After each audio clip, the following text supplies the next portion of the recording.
Picture this.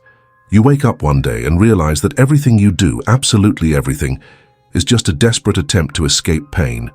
You chase money, love, Instagram likes, new online courses, new flings, new goals. But deep down, if you're brutally honest, all you really want is for the pain to stop, and then in a rare moment of relief, the pain actually eases off. But what's left behind? Boredom. The kind of cold, hollow boredom that makes you feel like life has no script, no manual, and definitely no guaranteed happy ending. That's when Schopenhauer shows up. Not like a cozy therapist, but like that one brutally honest friend. Who says you really want the truth, then brace yourself. It won't hug you, it'll shake you.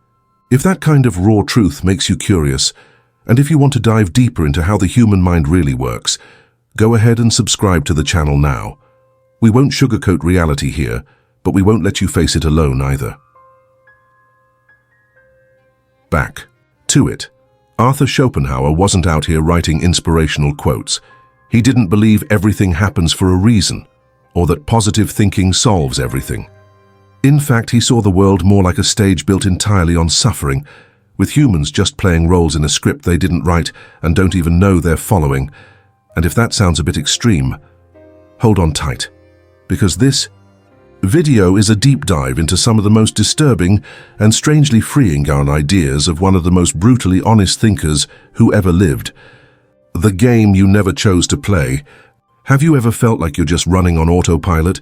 Wake up, work, check your phone, post a story, pretend to have your life together, but deep down, it all feels mechanical. Yeah. Schopenhauer would say that's not your fault. That's just life being life. For him, the force that drives the world, that keeps us moving, isn't reason or God or love. It's the will, not willpower, but a blind, restless energy that only knows one thing. Keep wanting. You don't. Choose to want things. Wanting chooses you. You think you're in love with someone. Maybe your body just sees good DNA for reproduction. You think you're chasing a dream job. Maybe it's just the will dressing up in a business suit. And the worst part, this will is never satisfied. It's like a black hole you keep trying to fill with food, shows, Amazon packages, maybe even a new productivity app, but the emptiness always comes back. According to Schopenhauer, happiness, if it even exists, is just a tiny pause between two waves of suffering, like that. Brief sigh of relief when a headache finally fades. That's not pleasure, that's just pain taking a coffee break. Brutal? Yeah, but here comes the twist. This dark view might actually set you free. Once you accept that life doesn't owe you anything, you stop expecting it to be fair. And once you stop expecting that, you start living in a way that's more grounded, more real. It sounds backwards, right? But hey, so is life. So is love, boredom, and other beautiful traps. Let's talk about love. You meet someone, the chemistry's insane. You laugh easily, you feel electricity in every touch. Feels like magic, right?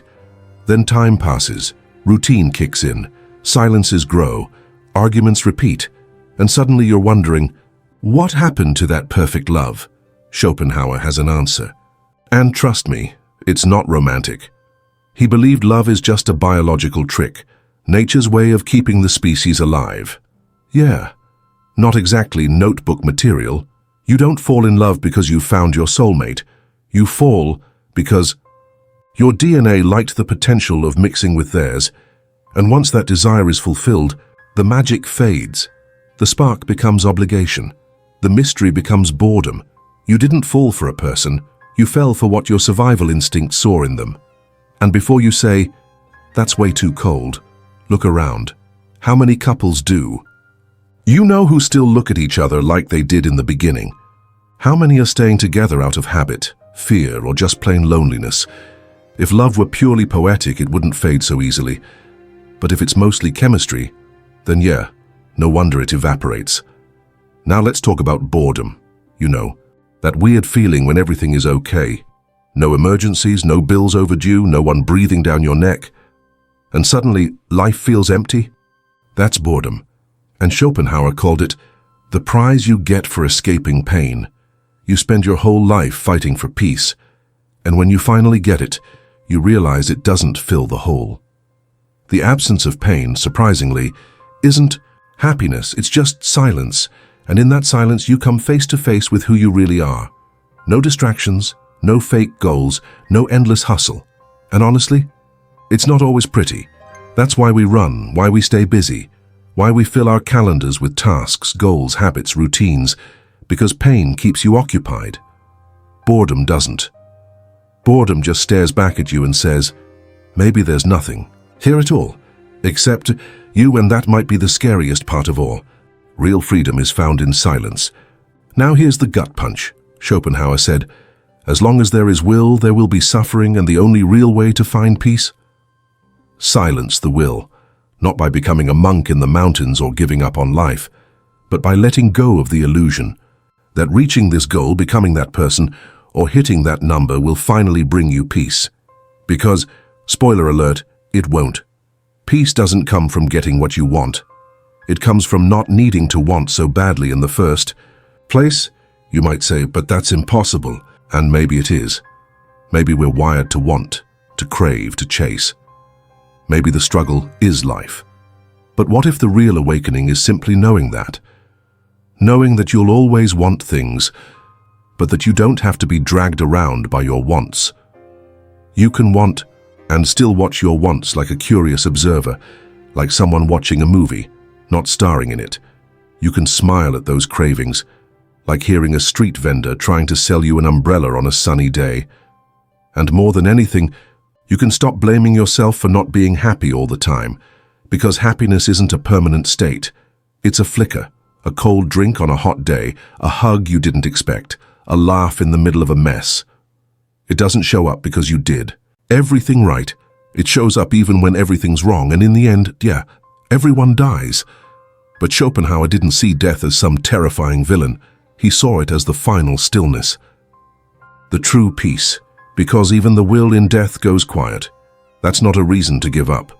That's a reason to stop running, to sit, to breathe, to look life in the eye without filters or fake smiles. The truth may not be comfortable, but it can free you, because once you see the game for what it is, you stop beating yourself up for not winning it, and you start playing with more ease, more awareness, maybe even a little humor. So let me ask you, if everything you chase is really just an attempt to escape pain, what would you find if you finally stopped running? Drop your answer in the comments. I genuinely want to know what you think, because who knows, your insight might help someone else breathe a little easier today.